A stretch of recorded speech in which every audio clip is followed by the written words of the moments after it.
तो मेरे प्यारे साथियों, आज की इस वीडियो में है सामान्य विज्ञान के 20 महत्वपूर्ण प्रश्न जो हर प्रतियोगी परीक्षा के लिए बेहद उपयोगी है।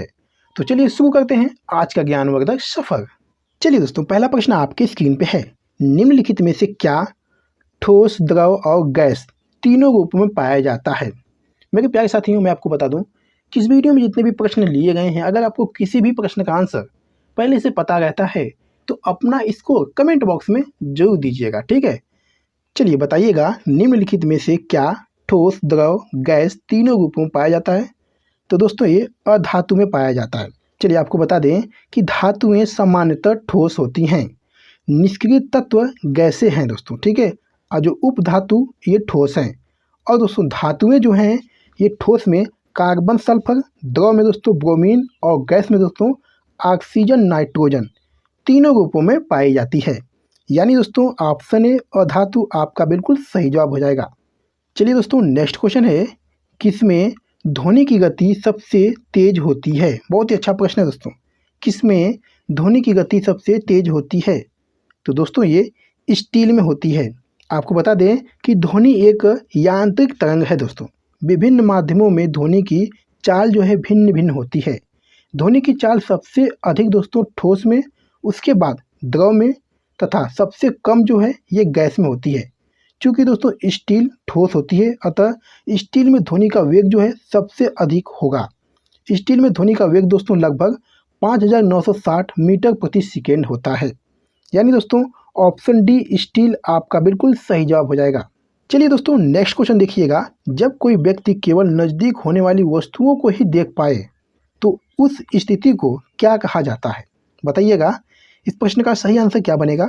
जब कोई व्यक्ति केवल नज़दीक होने वाली वस्तुओं को ही देख पाए तो इस स्थिति को क्या कहा जाता है? तो दोस्तों निकट दृष्टि दोष कहा जाता है। दोस्तों जब कोई व्यक्ति केवल नज़दीक होने वाली वस्तुओं को ही देख पाए तो इस स्थिति को निकट दृष्टि दोष कहा जाता है। इसका कारण वस्तु का प्रतिबिंब जो है रेटिना पर न बनकर रेटिना के आगे बन जाता है दोस्तों, ठीक है। यानी दोस्तों ऑप्शन डी निकट दृष्टि दोष ये आपका बिल्कुल सही जवाब हो जाएगा। चलिए दोस्तों, अगला प्रश्न देखिएगा। आकाश का नीला रंग निम्न में से किसके कारण होता है? आकाश का नीला रंग निम्न में से किसके कारण होता है? तो मेरे प्यारे साथियों, ये प्रकाश का परिकिरण के कारण होता है। आपको बता दें कि आकाश का नीला रंग प्रकाश के परिकिरण के कारण होता है। सूर्य से आने वाला प्रकाश यानी श्वेत प्रकाश जब वायुमंडल से होकर गुजरता है तो वायु के अणुओं एवं धूल के महीन कणों द्वारा इसका परिकिरण हो जाता है। क्योंकि दोस्तों बैगनी व नीले रंग का परिकिरण सबसे अधिक होता है दोस्तों, ठीक है। यानी ऑप्शन सी बनेगा दोस्तों इस प्रश्न का बिल्कुल सही जवाब। नेक्स्ट क्वेश्चन है, ठोस सतह द्वारा किसी भी वस्तु पर सामान्य दिशा में लगाए गए बल को क्या कहते हैं? मेरे प्यारे साथियों, अभी तक आपने अगर वीडियो को लाइक नहीं किया है तो वीडियो को लाइक करके चैनल को भी जरूर से सब्सक्राइब कर लें।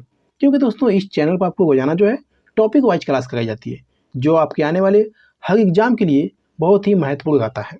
चलिए इस प्रश्न का सही आंसर देने का प्रयास करिएगा। ठोस सतह द्वारा किसी भी वस्तु पर सामान्य दिशा में लगाए गए बल को क्या कहते हैं? तो दोस्तों ये सामान्य बल कहते हैं। चलिए आपको बता दें दोस्तों कि बल वह बाह्य कारण है जो किसी वस्तु की विराम अथवा गति की अवस्था में परिवर्तन करता है या करने का प्रयास करता है दोस्तों। ठोस सतह द्वारा किसी भी वस्तु पर सामान्य दिशा में लगाए गए बल को सामान्य बल कहते हैं, ठीक है। यानी ऑप्शन बी सामान्य बल आपका बिल्कुल सही जवाब हो जाएगा।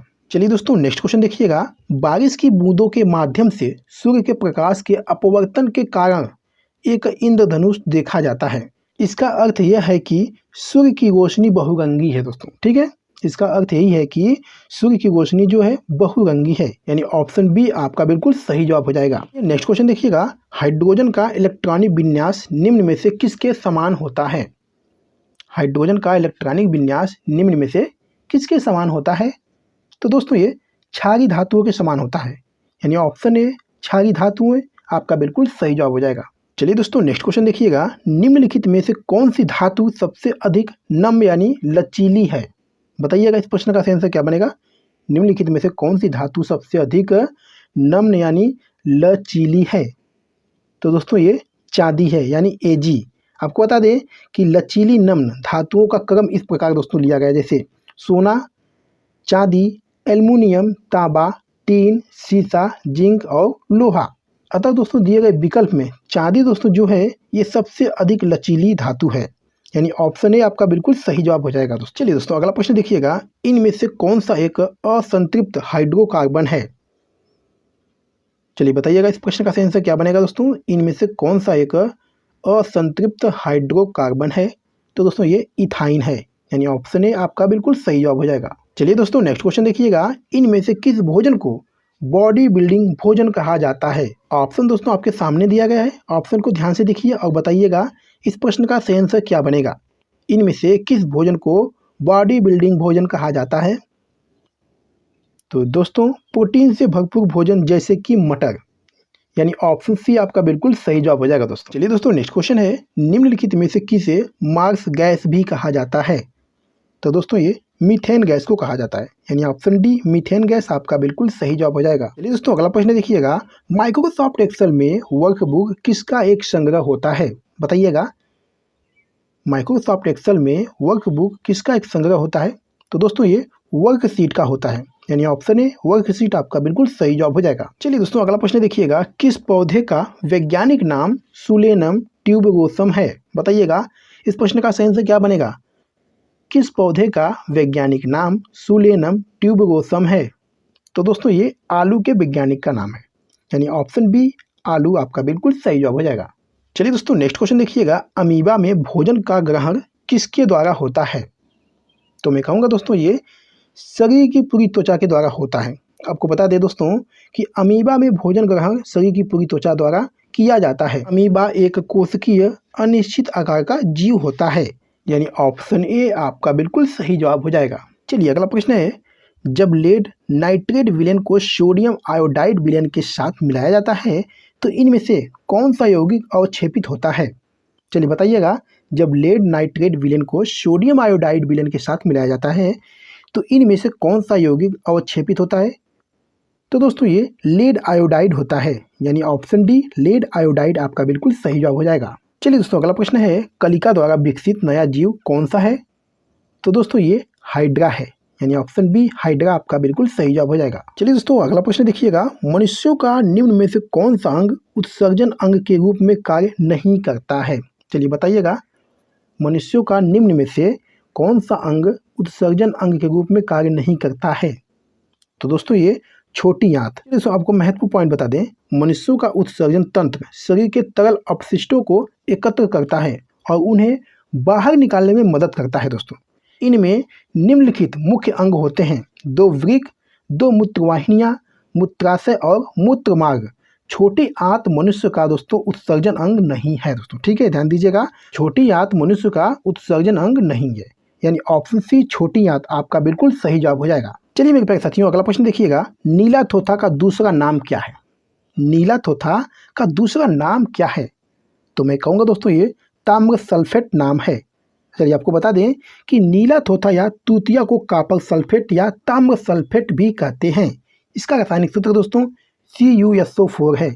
इसका सूखा क्रिस्टल सफ़ेद या हल्के पीले रंग का होता है, जबकि दोस्तों पेंटाहाइड्रेट चमकीले नीले रंग का होता है, यानी दोस्तों ऑप्शन डी ताम्र सल्फेट आपका बिल्कुल सही जवाब हो जाएगा। चलिए दोस्तों अगला प्रश्न देखिएगा, ट्रोजन हॉर्स किसका एक रूप है? बहुत ही अच्छा प्रश्न है दोस्तों, ट्रोजन हॉर्स किसका एक रूप है? तो दोस्तों ये वायरस अटैक का एक रूप है। चलिए आपको बता दें दोस्तों कि ट्रोजन हॉर्स वायरस अटैक का एक प्रकार है। यह एक हानिकारक कंप्यूटर प्रोग्राम है जो कंप्यूटर पर नियंत्रण करके हानिकारक प्रभाव डालता है। यह सिस्टम से फाइलों एवं डेटा को डिलीट करने के साथ साथ दोस्तों महत्वपूर्ण जानकारी एवं पासवर्ड को चुरा सकता है दोस्तों, ठीक है, यानी ऑप्शन ए वायरस अटैक आपका बिल्कुल सही जवाब हो जाएगा। चलिए मेरे प्यारे साथियों इस वीडियो का लास्ट क्वेश्चन है, निम्नलिखित में कौन सा पादप हार्मोन पौधों के तने के विकास में मदद करता है? बहुत ही अच्छा प्रश्न है दोस्तों, निम्नलिखित में कौन सा पादप हार्मोन पौधों के तने के विकास में मदद करता है? तो मैं कहूँगा दोस्तों ये जिब्रेलिन है। चलिए दोस्तों आपको महत्वपूर्ण पॉइंट बता दें, जिब्रेलिन एक प्रकार का पादप हार्मोन्स है। यह पौधों के तनों के विकास, बीजों के अंकुरण एवं विकास में मदद करता है। इसकी खोज दोस्तों 1926 ईस्वी में कुरोसावा ने की थी। जिब्रेलिन हार्मोन्स का प्रयोग करके बीज रहित फलों का उत्पादन भी किया जाता है दोस्तों। यानी ऑप्शन ए जिब्रेलिन आपका बिल्कुल सही जवाब हो जाएगा। तो मेरे प्यारे साथियों, वीडियो को एक बार समाप्त करते हैं। आज की वीडियो में बस इतना ही। अगर आपको वीडियो पसंद आई है, अच्छी लगी है, तो वीडियो को लाइक करके चैनल को जरूर से सब्सक्राइब कर लीजिएगा, क्योंकि दोस्तों इस चैनल पर आपको रोजाना जो है टॉपिक वाइज क्लास कराई जाती है, जो आपके आने वाले हर एग्जाम के लिए महत्वपूर्ण रहता है। तो चलिए फिर मिलते हैं आपसे अगली वीडियो में किसी महत्वपूर्ण टॉपिक पे। तब तक के लिए धन्यवाद।